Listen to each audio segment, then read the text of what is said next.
सोचिए कि जब आपके कानों में एक आवाज आती है और उस आवाज से आप अपने घर का दरवाजा खोलते हैं और बाहर आते हैं और बाहर आते ही आपकी हत्या हो जाती है। नमस्कार, मेरा नाम है दुर्गेश मिश्रा, हाजिर हूं एक बार फिर से नए मुद्दे के साथ में। दरअसल जो मैंने बताया ये बिहार में एकदम ऐसा ही हुआ, और वो भी ऐसे व्यक्ति के साथ में हुआ जो समाज के लिए जीता था, समाज के हितार्थ के लिए काम करता था। वो था विमल, और जो कि दैनिक जागरण में पत्रकार था, पत्रकारिता के पेशे में था। उसकी दरअसल बिहार में हत्या कर दी जाती है, और हत्या क्यों की जाती है आज हम इस वीडियो में ये बताएंगे। और ये बताएंगे कि आखिरकार बिहार में जंगल राज जो पहले था वो आज भी क्यों है, इसका कारण क्या है और इसके हल क्या है। आप पूरा वीडियो तफतील से देखिए और समझिए। दरअसल पत्रकारिता के क्षेत्र में रहने के साथ साथ विमल, जो कि दैनिक जागरण में थे, ये अपने छोटे भाई और सरपंच शशि भूषण सिंह की हत्या के एक मुख्य गवाह थे, जो कि हत्या 4 साल पहले हुई थी, और उस 4 साल पहले की गवाही अब तक दे रहे थे।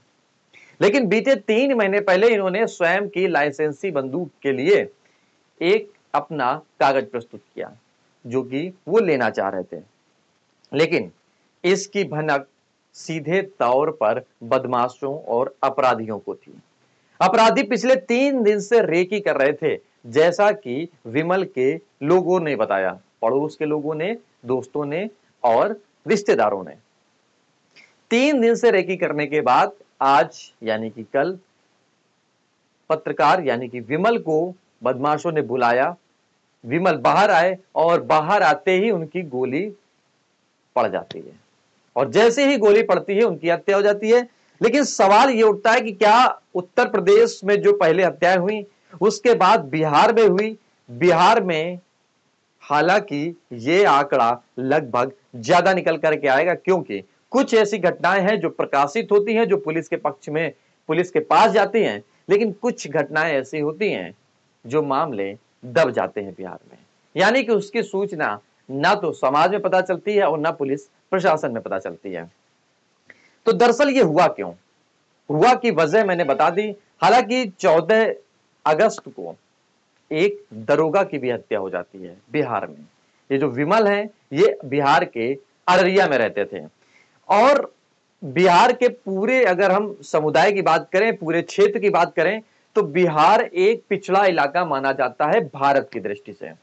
और उस इलाके में पत्रकारिता करना, अपना काम ईमानदारी से करना, या बेखौफ होकर के अपना अपने आप को प्रस्तुत करना किसी भी कार्य क्षेत्र में, ये चीजें उनको गढ़ती हैं जो आपराधिक मामलों में कृत होते हैं या लिप्त होते हैं।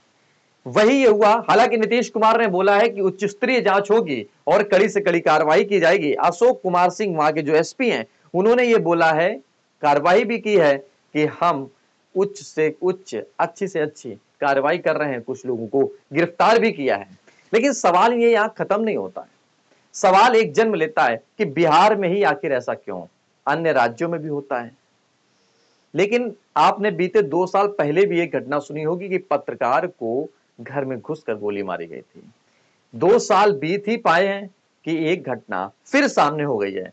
अब देश के अलग अलग जिलों में, अलग अलग राज्यों में, अलग अलग क्षेत्रों में पत्रकारों का समूह इकट्ठा होगा, कैंडल मार्च होगा, मांग होगी गिरफ्तारी की। क्या इससे यह हल निकल आएगा?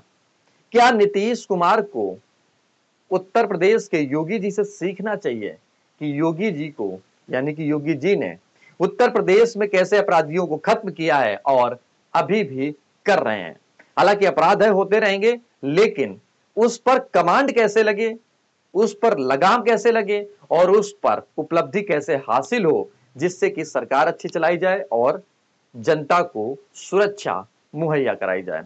इस वीडियो में इतना ही। आपको वीडियो में कैसा लगा आप कमेंट बॉक्स में लिखकर जरूर बताएं कि क्या पत्रकारिता करना या किसी की गवाही देना या स्वतंत्र रूप से जिंदगी को जीना, क्या गुलामी की जंजीरें में बांधना जरूरी हो गया है? क्या हत्याओं के दौर में उस कतार में खड़ा होना जरूरी हो गया है? आप कमेंट बॉक्स में जरूर लिखें और हमारे फेसबुक, ट्विटर और इंस्टाग्राम को भी आप जरूर फॉलो करें, जिससे कि आपको नए मुद्दे की नई नई जानकारी मिलती रहेगी।